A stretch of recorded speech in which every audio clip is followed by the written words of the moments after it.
예수님께서 십자가에 못 박혀 죽으실 당시에 그 본디오 빌라도가 그 패를 만들어서 그 십자가 위에 같이 예수님과 같이 그 못 박아서 올린 적이 있습니다. 그 팻말에 쓴 글은 바로 그 나사렛 예수는 유대인의 왕이다 하는 그런 글이었지요. 그 글을 그 세 가지 언어로 써서 그 글을 그 팻말에 적어 놓은 것입니다. 히브리어, 헬라어, 라틴어 이 세 가지 언어로 이 세 가지 글로 예수님은 유대인의 왕이다 하고 적어 놓은 것이죠. 그 세 가지 언어로 글을 적어서 올린 것은 그 예수님 그 사시고 그 죽으시던 그 지역이 인근 지역이 그 히브리어와 헬라어와 라틴어를 쓰는 그런 인근 지역들이 그런 나라들이 있었기 때문입니다. 그런데 그 세 가지 그 글은 그 언어의 글은 그 언어와 그 글들이 뭐 특별한 어떤 그 좋은 점이 있어서가 아니고 그 인근에서 사람들이 알아들을 수 있는 글은 그 세 가지였기 때문이죠. 그런데 만약에 예수님께서 말이죠. 만약에 그 한국 땅으로 그 그리스도로 그 메시아로서 한국 땅으로 오셨다면은 그 당시에 그리고 한국에서 한글을 사용하고 있었다면 2000년 전에 그랬다면은 그 한글과 그 인근 지역은 그 중국과 일본이 있으니까 한글과 중국 그 중국어와 그리고 일본어 그렇게 세 가지의 글씨로 그 팻말에 달아서 그 십자가에 같이 달아 놨을 것입니다. 그것은 그 한글과 중국어와 일본어가 어떤 뭐 특별한 그런 좋은 점이 있어서가 아니라 그 예수님께서 한국 땅에 오셨다면은 그 인근 지역에서 쓰는 언어가 바로 한글과 그리고 중국어와 일본어였기 때문이죠. 그와 같이 그 성경도 그 성경의 그 원문 성경이 헬라어로 되어 있는 것도 그 지역에 그 당시에 가장 많이 쓰는 글로 사람들이 알리기 위해서 그 편리성을 위해서 헬라어로 그 성경을 주셨고 그리고 그것을 번역해서 인근 지역으로 퍼져나갈 수 있도록 하나님께서 역사를 하신 것입니다.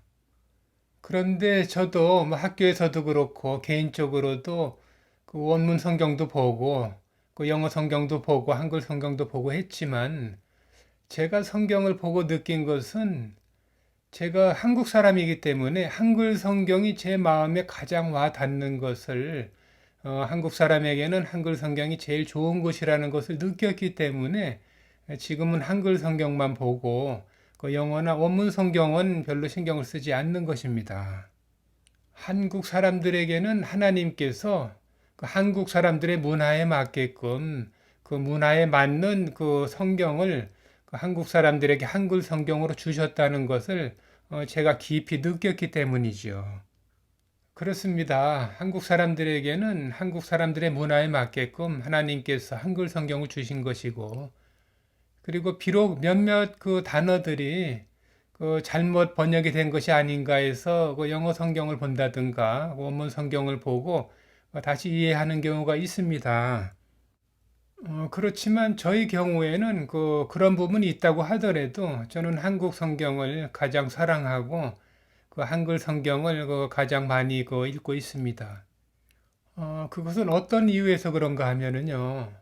그 한국 사람이 한글을 아는데 한글을 아는 한국 사람이 한글 성경을 보고 구원에 대해서 이해를 못 한다면은 그 사람은 영어 성경이나 그 원문 성경을 헬라어 원문 성경이나 라틴어 성경을 봐도 그 구원에 대해서 잘 이해를 할 수가 없다고 저는 판단을 했기 때문입니다. 여러분들이 한번 생각을 해 보십시오. 그 미국에 사는 사람들은 영어권이니까 영어 성경을 보는데 우리들이 잘못 알고 있는 성경에서 잘못 알고 있는 한 단어를 그 영어 단어로서 그 제대로 알고 이해를 했다고 해서 그 사람들이 미국 사람들이 전부 다 구원받고 천국을 갈까요? 아니면 미국 사람들은 그 단어를 잘 아니까 그 이단들도 없고 잘못된 그런 그 신앙을 가진 집단이 없을까요? 예, 그렇지가 않다는 것이죠. 그렇기 때문에 그 단어의 한두 가지의 그 단어의 그 정확도가 중요한 것이 아니다. 그런 말씀입니다. 성경은 그 한 어느 단어라든가 어느 한 구절이 중요한 것이 아니고 그 전체적인 맥락이 그 중요한 것이지 그 전체적인 예수님의 말씀, 하나님의 말씀을 이해하는 것이 가장 중요한 것이다 하는 그런 말씀을 드리고자 하는 것입니다. 한국 사람들에게는 그 언어뿐 아니라 그 문화가 있습니다. 그리고 미국 사람들에게는 그 미국의 문화가 뭐 그 긴 역사는 아니지만 그들 나름대로의 문화가 있고요. 그리고 이스라엘 사람들이나 그 인근 그 유럽 사람들에게는 그들의 그 문화가 특별한 문화가 있는 것입니다.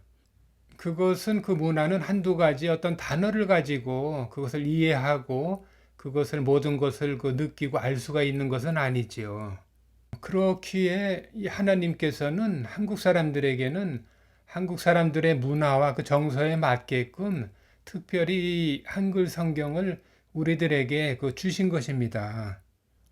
그렇기 때문에 이 한글 성경은 하나님께서 우리 한국 사람들에게 특별히 주신 다른 민족들하고 다르게 특별히 한국 사람들에게 주신 성경이기 때문에 우리들은 그 감사한 마음으로 이 성경을 미국 사람이나 그리스 사람이나 이스라엘 사람들의 그들이 보는 성경과 달리 우리들은 이 한글 성경에서 특별한 자부심을 가지고 이 감사한 마음으로 성경을 볼 필요가 있습니다.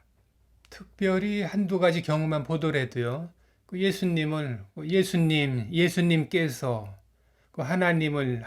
예수님께서 하나님께서 우리에게 이런 말씀을 주셨습니다. 이런 그 예수님과 그 아버지 하나님을 높이는 그런 말씀을 이런 말씀을 어느 나라들이 쓰고 있습니까? 이것은 특별히 한국 사람들밖에 그것을 표현할 수 없는 그런 언어와 그런 글들인 것입니다. 제가 이 영상에서 말씀드리고자 하는 뜻은 그 영어나 그 원문 성경을 보고 그 참고를 하는 것이 그 나쁘다는 것은 아니고요. 그렇지만 한국 사람이 한글 성경만 보고도 그 구원을 우리들이 깨닫고 그 하나님의 자녀로서 천국에 가는데 아무런 지장이 없고 그리고 특별히 한국 사람에게 한글 성경을 주신 것을 그 자부심을 가지고 그 자랑스럽게 그 반나가시는 그 우리 성도님들이 됐으면 하는 마음에서 이 영상을 만들게 된 것입니다. 특별히 한국에 있는 하나님의 자녀들을 위해서 이렇게 주신 은혜로운 한글 성경을 우리 모두가 잘 보고 이해하고 구원의 복음을 잘 이해해서 모두가 천국에 잘 갈 수 있는 우리 형제 자매님들이 되기를 바라는 마음에서 오늘 또 이렇게 영상을 만들어서 올리게 되었습니다.